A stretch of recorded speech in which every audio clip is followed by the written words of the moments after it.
নবী বলবে, ও আল্লাহ, তুমি যদি বিচার শুরু করো, একটাও জান্নাতে যেতে পারবে না আমি জানি। আর আমি, আমারও শর্ত, আমার উম্মত ছাড়া আমি জান্নাতে যাব না। এবার তুমি কি করবা করো, এবার তুমি কি করবা করো, এবার তুমি কি করবা করো। নবীজি প্রথম হাসরের ময়দানে উঠেই প্রথম যে কথাটা বলবেন, ইয়া আখি জিবরাইল আইনা উম্মতি।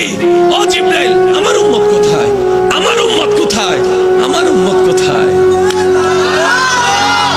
আমি মুস্তাফা আমার উম্মত ছাড়া জান্নাতে যাব না, জান্নাতে যাব না, জান্নাতে যাব না। আমার উম্মত লাগবে। প্রশ্নকারী হয়তো প্রশ্ন করবেন, আপনার উম্মত কার কথা বলছেন? আবু বকর সিদ্দিকের কথা, ওমর ফারুকের কথা, উসমান গনির কথা, মৌলা আলীর কথা, মা ফাতিমার কথা, হাসান ও হুসাইনের কথা। নবী হয়তো বলবেন, না, ওনাদেরকে নিয়ে আমি চিন্তা করি না, আমি তো চিন্তা করছি আমার সেই গুনাহগার উম্মতদেরকে নিয়ে। আমি তো চিন্তা করছি আমার সেই গুনাহগার উম্মতদেরকে নিয়ে, যাদেরকে আমি সুপারিশ না করলে জান্নাতে যাওয়ার কোনো সুযোগ হবে না। আমি আমার উম্মতের কথা ভাবছি। এই বলে নবী যাবেন। রব বলবেন, হাবিব, সবার জন্য রেখেছি, আপনার জন্য রেখেছি মকামে মাহমুদ, মকামে মাহমুদ, মকামে মাহমুদ। নবী সেদিন বলবে, আল্লাহ, আমার আসনের দরকার নাই, আমার আসনের দরকার নাই। নবী সিজদায় চলে যাবেন, সিজদায় চলে যাবেন রবের দরবারে।